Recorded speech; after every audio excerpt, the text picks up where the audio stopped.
Interrompemos nossa conversa no último programa falando que a besta que emerge da terra cuidará de mudar a lei e os tempos, conforme a profecia de Daniel no capítulo 7, versículo 25 do seu livro no Velho Testamento da Bíblia Sagrada. A lei deve certamente ser a lei de Deus, lei do Altíssimo. Aplicar esta profecia às leis humanas é fazer o profeta dizer: proferirá palavras contra o Altíssimo, destruirá os santos, cuidará de mudar as leis humanas. Isso merece toda a meditação. Se fosse aplicado às coisas humanas, estaria muito bem, mas aqui não. Aqui a coisa tem coerência, tem lógica, tem sabedoria. É a lei de Deus, não é a lei dos homens. O hebraico tem lei, mas aqui em Daniel está bem especificado pelo artigo definido feminino, a lei, o que diretamente sugere a lei divina. O papado, ao longo da história humana, tem feito mais do que simplesmente cuidar de mudar as leis humanas, tem-nas mudado a seu bel prazer, tem anulado os decretos de reis, imperadores e por aí vai. Tem desligado os súditos da obediência aos seus legítimos soberanos, tem introduzido seu comprido braço nos negócios das nações e tem levado governadores a seus pés na mais abjeta humilhação.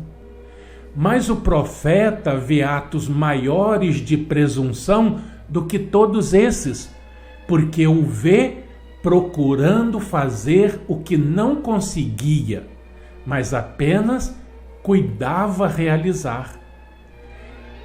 Ele o vê tentando um ato que nenhum homem, nenhuma combinação de homens jamais pôde levar a efeito, isto é, mudar a lei do Altíssimo, mudar o decálogo. Ele o vê, claro, o profeta o vê o papado tentando fazer isso, mudar o decálogo.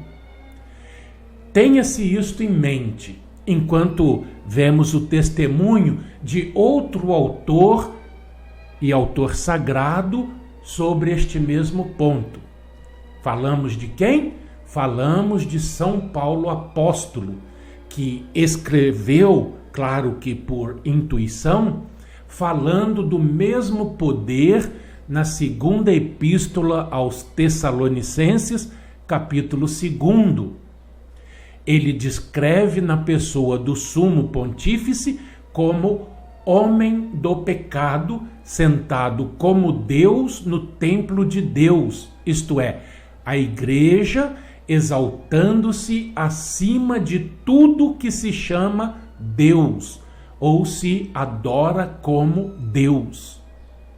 Segundo isto, o sumo pontífice romano se apresenta como aquele em quem a igreja deve ver autoridade em lugar do próprio Deus. E agora devemos ponderar cuidadosamente a questão de como exaltar-se acima de Deus. Procure, através de toda a série de estratagemas humanos, vá até o ápice do esforço humano. Por que plano? Por que ato?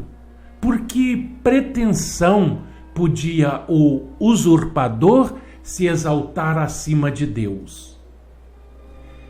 Ele pode instituir qualquer número de cerimônias, pode prescrever qualquer forma de culto, pode exibir qualquer grau de poder, mas se fizer sentir ao povo que está obrigado a obedecer à lei de Deus, de preferência às suas leis, não tentará estar acima de Deus.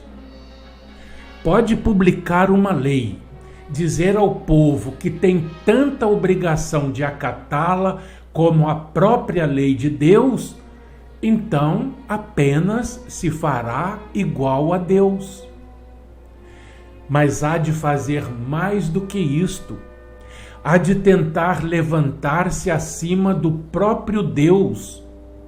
Para isto, há de promulgar uma lei que entre em choque com a lei divina e exija obediência à sua própria lei ao invés da lei de Deus.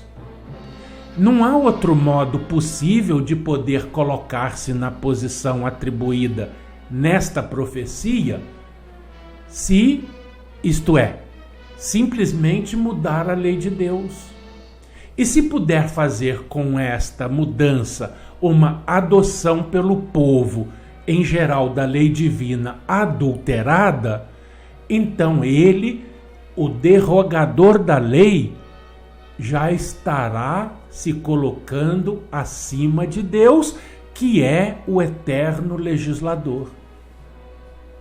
Pasmem, mas é isto que Daniel previu no seu livro no Velho Testamento, justamente isto que Daniel diz que ele cuidaria de fazer. Por isso São Paulo dizia: não desprezeis as profecias. A maioria despreza. Por quê? Porque não as entende. O papado há de realizar, portanto, uma obra como esta, segundo a profecia. Nada aqui é inventado. Está tudo na Bíblia, está tudo na história. É preciso que se tenha olhos de ver, mais nada. E já dizia Jesus, a profecia não pode falhar, a Escritura não pode falhar, a palavra de Deus não pode falhar. Quando isto acontecer, que terá o povo? Terá duas leis, não apenas a lei de Deus, duas leis que exigem obediência.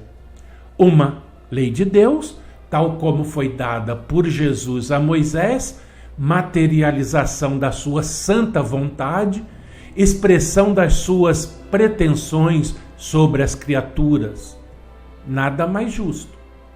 E outra lei, uma edição revista daquela lei emanada de Roma e expressando a vontade do Papa. Então, como se determinará a qual destes poderes o povo tem de honrar e adorar? Evidentemente, pelo livre-arbítrio, você vai escolher entre o Cristo e o Anticristo, pela lei que guardar ou cumprir. Se guardar a lei de Deus, como lhe foi dada, adora e obedece a Deus. E se guardar a lei mudada pelo papado, então adora este poder.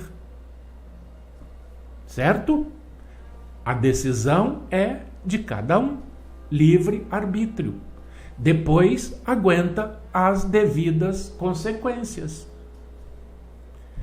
E nós continuaremos ainda aqui analisando a profecia do Apocalipse, capítulo 13, a profecia de Daniel no Velho Testamento da Bíblia Sagrada, bem como os demais livros sagrados, e tudo isso juntando o quê? O testemunho da história. Profecia sem história, não há como provar que a profecia se cumpriu. Entenderam? Um fraternal abraço e até a próxima.